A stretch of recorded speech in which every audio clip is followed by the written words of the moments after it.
Well, good morning, everyone. And how are you? Once again, welcome to another live this morning. Hope you're having a great start to your day. And are you having your coffee this morning? I am. Okay, we'll see. Get a few people here getting their notifications. There we go. Good morning to you. Andrea, Niagara Falls. How are you? Brahim, Michael, and Jude from Troy, New York. Good to have you guys on. We love you dearly. You know that. John and Rosalinda from the Kidneys of Canada. Rosa and Janice. How are you?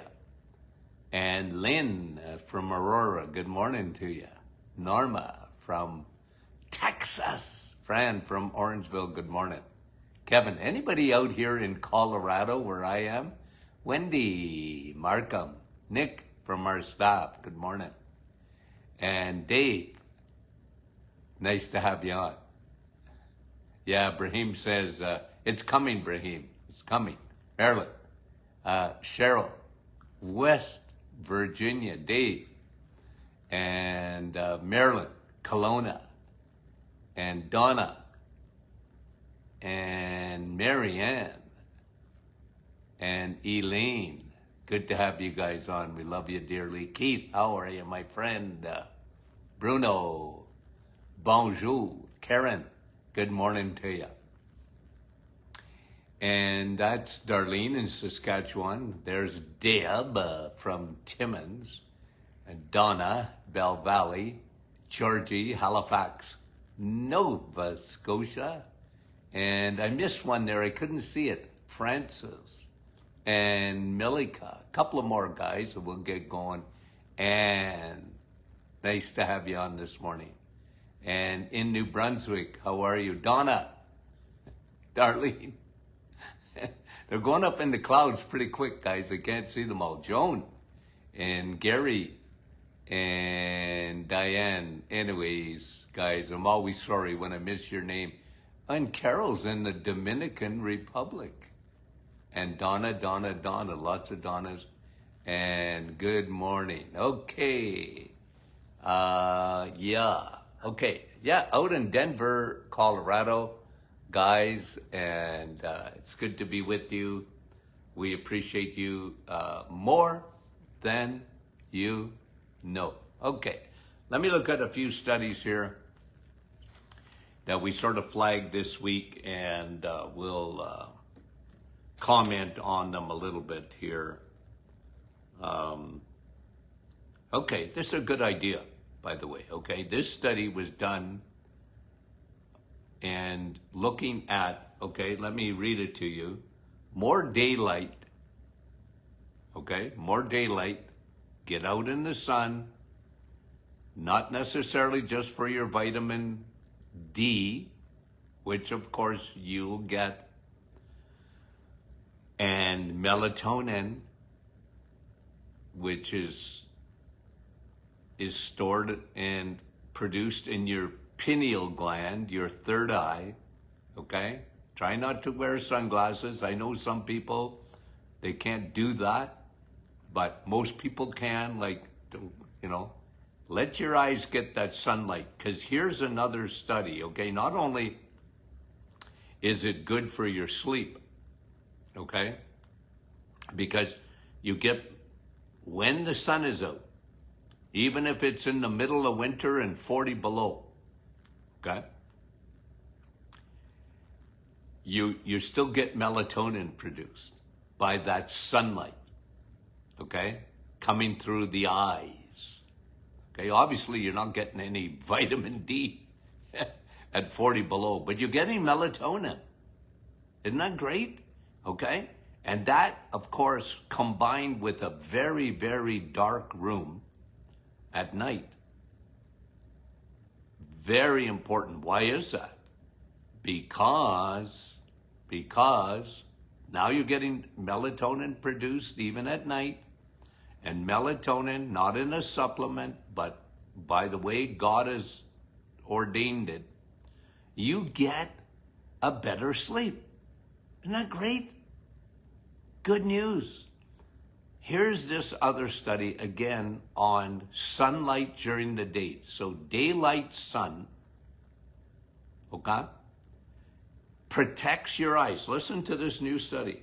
Protects your eyes against artificial light. Guys, I'm around artificial light. I mean, I'm not in an office anymore, but, used to have the, different lighting there. But your screens, that blue light,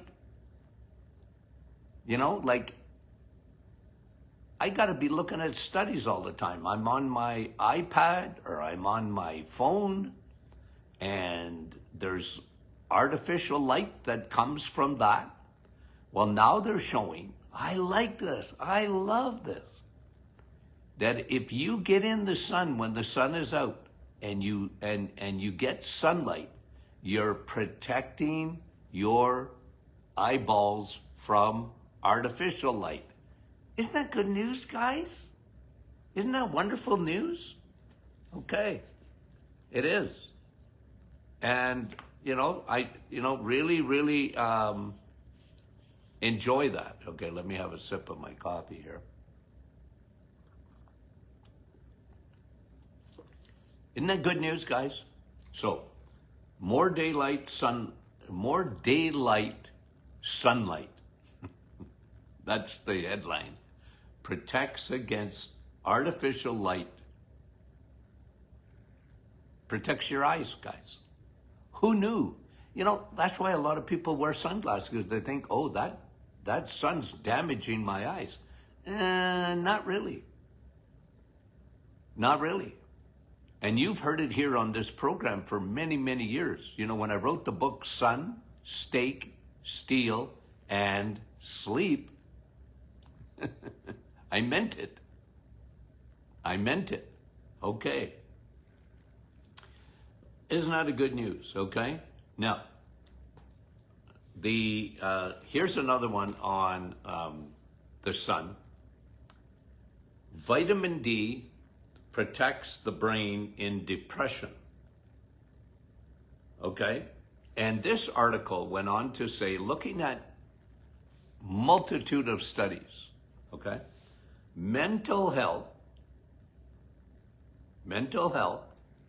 and metabolic health are usually two sides of the same coin. Now, guys, we've done deep dives on this for several years, and I always reminisce. Now, I talk about the summer of 2022, when mental health, including dementia, Alzheimer's, bipolar, depression, got turned on its head, okay? Because the studies seem to come out pretty well simultaneously the summer of 2022, when they started saying, okay, like, let's take example of Alzheimer's, where they said, well, we were wrong about that. It really hasn't anything really, we weren't right about the cause of plaques in the brain. And what they did say is it seems to be a metabolic thing. It has to do more with energy and your mitochondria and food. Well, isn't that something?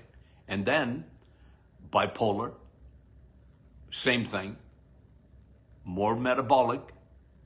And, when you talk about depression, when you talk about bipolar, you talk about schizophrenia, okay? All of these things were turned on their head in 2022. Now, a lot of doctors, they got the memo and they started thinking about the importance of energy, the importance of food, the importance of insulin when it comes to mental health. And when they were talking about depression, I said, man, it's really important, okay? And here we see a study that talks about vitamin D and depression. Well, vitamin D is very important metabolically. We talk about this all the time. I've added vitamin D and the deficiency of vitamin D. We've done it here on the Doctor Is In podcast. We've added, at least I have. I don't think they've officially listened to me yet. They should. I talked about adding vitamin D to the list in metabolic syndrome. You know what I mean by that, okay? Metabolic syndrome, belly fat, high triglycerides, low HDL cholesterol, high blood pressure, elevated blood sugar, not necessarily diabetes, but elevated, okay? And again, I tell you guys over and over and over again, get your A1C checked, because that's the one that will give you, in my opinion, the best indicator of that. And uric acid, I added a couple more. Uric acid, okay?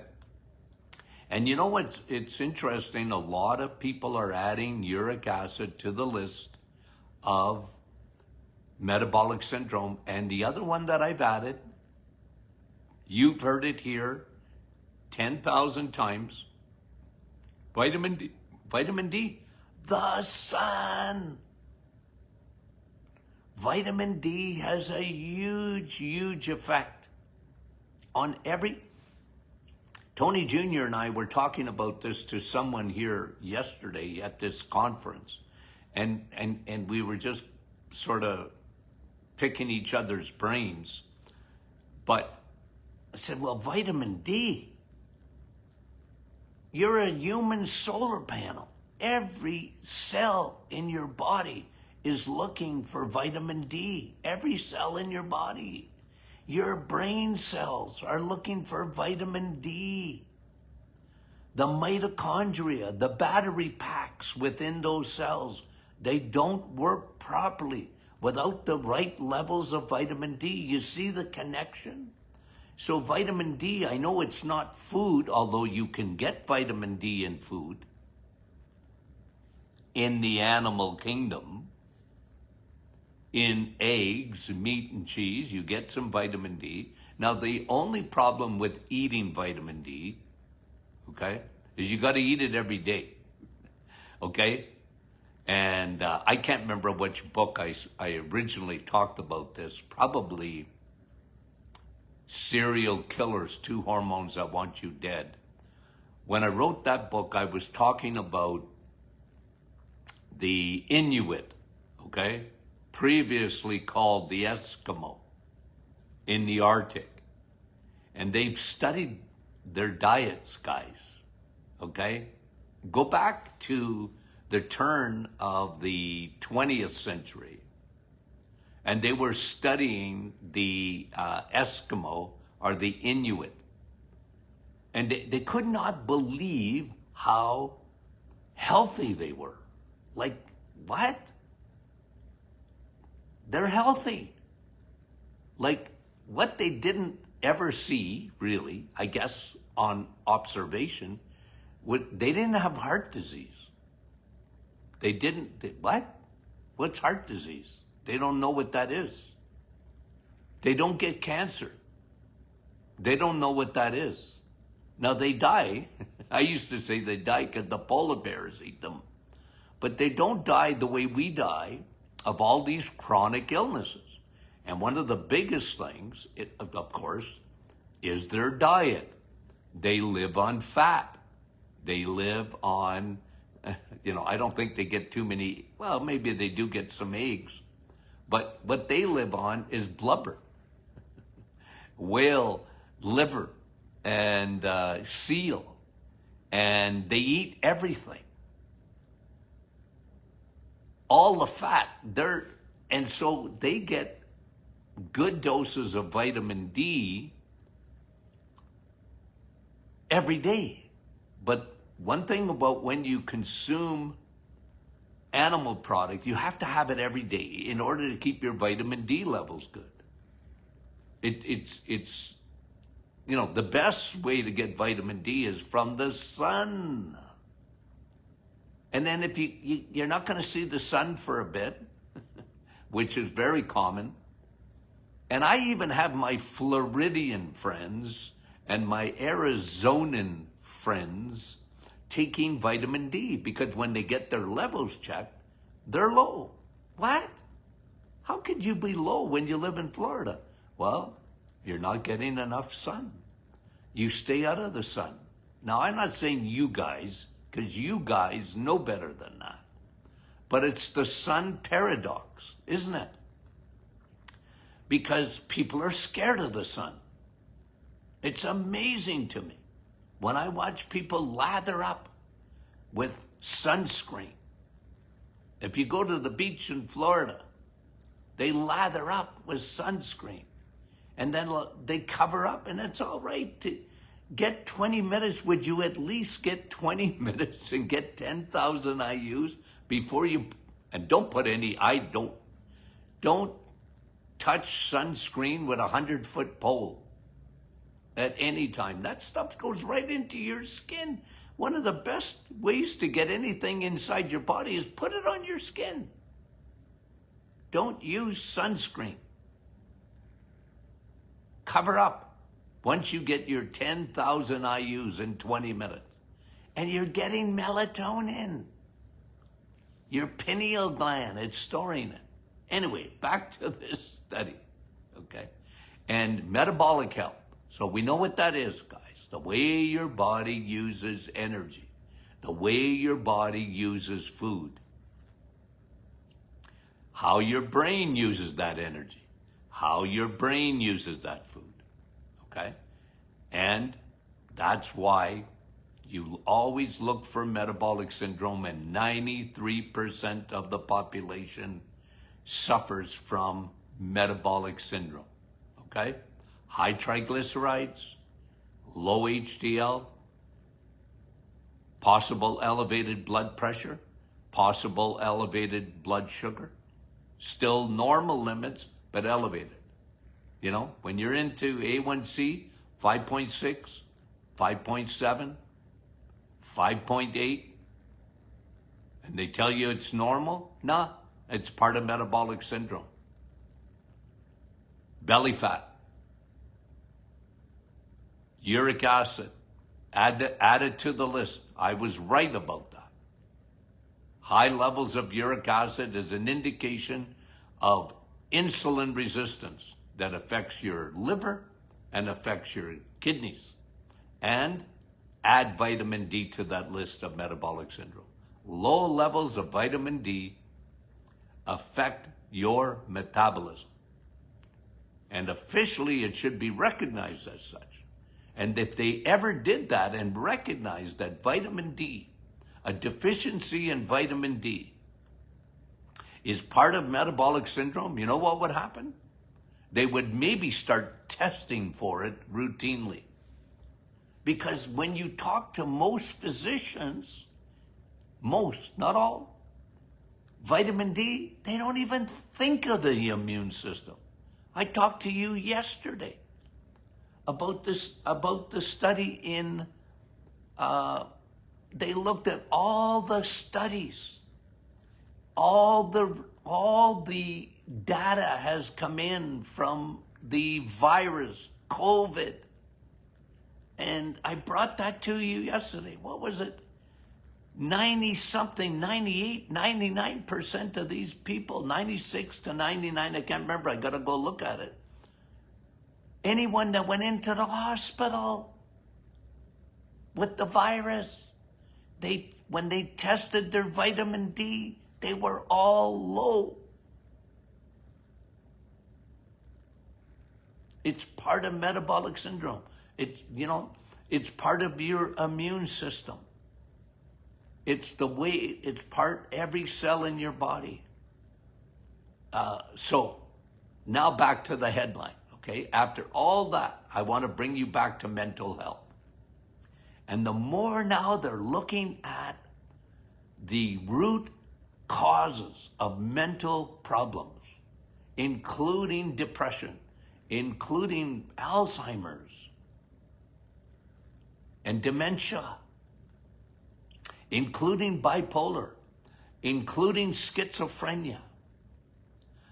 There's a huge connection to your metabolic health for that. And they're saying in this study that vitamin D protects the brain in depression. Vitamin D protects the brain in depression. And here's a quote from the writers of this study. Mental health and metabolic health are usually two sides of the same coin. Yep. So guys, the problem is, and I've always said this in mental health, guys, okay? I've always said it. The problem in mental health is conformity, okay? Conformity. For example, I get patients in my office. They suffer with depression, or I get patients in my office that would suffer with bipolar. Patients in my office suffering from schizophrenia. Patients in my office that had cognitive decline. The toughest thing, okay, the toughest thing was getting them to adhere to a program. And because I said, almost invariably, because we used to test for this. Well, look, you got metabolic syndrome. What? You got metabolic syndrome. Okay? Okay. What's that mean, doc? Well, it means that you and carbs don't get along. Okay? It doesn't mean you can't have any. It just means you don't get along. You need to change your diet. You need to look at food differently. You need to look at food as medicine. And your brain, you're like a little bit of a canary in the coal mine. Some people in metabolic syndrome get, chronic diseases. They're much more susceptible to it. But you, that individual, I'd say, well, you're the canary in the coal mine. You're fragile. Your brain is finicky. And you got to give it the right energy all the time. You need to be disciplined to understand that you are very much affected by what? Food. They never saw the connection before. Although some of them would say, you're right. When it comes to sugar, it gives me originally, I crave sugar, but I know it's not good for me. And my brain starts to play tricks on me. And I said, exactly. You've got to understand that you and carbohydrates, those simple sugars and fructose, and I'm not talking about fruit. I'm talking about sugars and crappy carbs from your breads and your noodles and I said you have to switch. The problem was conformity. The problem was doing it, implementing the diet. I said, you got to do this on your good days. Get this in your craw on your good days, because when your bad days come, and they will, when you're sinking low, or your brain starts to play, bipolar playing tricks on you, or schizo playing tricks on you, you need to be disciplined so much that on your bad days, you're still doing good things. Do you know what I mean by that? I used to try and get my mental health patients, look, When it comes to your brain, it's an energy hog. You have to give it the right energy all the time. And you got metabolic syndrome, so you and carbs don't get along. You just have to understand that. Just take it, even if you have to take it by faith to start off with. And you got to be disciplined in your good days so that you'll be disciplined in those bad days. If you're used to working out, going for a walk, going to the gym, if you go to a gym, or using just home exercises, I said, if you put that in your craw, if you put that in your habits, if you do it every day in your good days, when things start to go downwards in terms of your mental health, your emotions, you're so disciplined, you'll exercise, you'll still eat right, and I'm telling you, that dip, and I used to tell my patients this, that dip, you'll hardly dip compared to what you usually do. But you got to go home and form these habits of laying off the sugar and laying off those sugary drinks, especially with high fructose corn syrup. And, you know, you just got to do it. You got to be disciplined to do it. You got to get the memo. Get it now.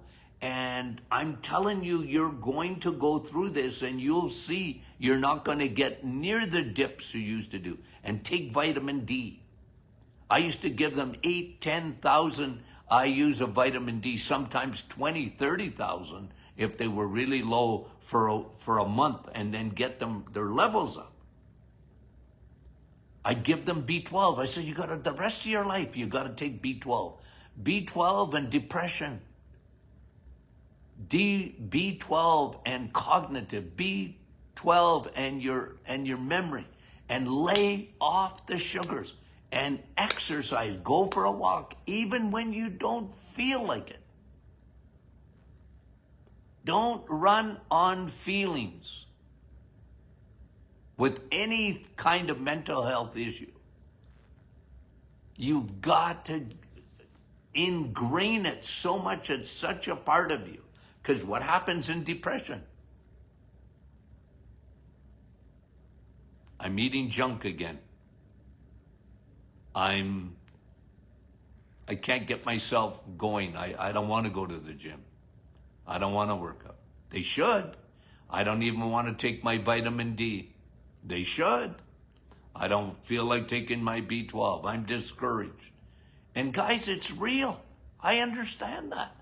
But when you look at the link between mental health and metabolic health, mental health, metabolic health, when you understand that, well then metabolic health, we know, it's food. It's food choices. Okay? Eggs, meat, cheese. Does it mean you can't have any fruits and vegetables? No, I'm not saying that. But you have to emphasize. You got to eat like the Inuit. Okay? They don't know what mental health problems are. Okay? I'm not kidding you. They've studied that certain tribes there and the Arctic folks, it's unreal how healthy they just couldn't get over it. Okay? Was it Stephenson and these explorers? They said they lived with them for a year. They said, man, I never seen people as healthy as these people. Anyway, I've written about that several times in their book. Okay, you know what tomorrow is? Tomorrow is Q&A Friday. Okay, so get your questions in, guys. We appreciate that. We love you dearly and sincerely. And I don't think it's too late. info@martinclinic.com. martinclinic.com. Send your questions in. info@martinclinic.com. Now, to answer Brahim's question, coming to a theater near you are in the USA, okay, are the products. They're coming. And I think within about it's close now. A week or two, we should have those out, getting ready. It was just a huge process to get, because we're so finicky. I was talking to, there's actually people here that help to get all the raw material in for our ingredients. And I talked to a guy last night, right here in Boulder, he's from Boulder, Colorado, which is about 30 miles from Denver here. And he said to me, Dr. Martin, I can't believe your formulas. And you won't compromise. I said, no, they work. And he understood this, because I said, you have to understand something. I had to look at people in the eyeballs every day. What? Well, I was in practice. When they had conditions, digestive or leaky gut, or, I had to fix it. How could you give them a supplement that didn't work? That's why we made our own supplements at the Martin Clinic.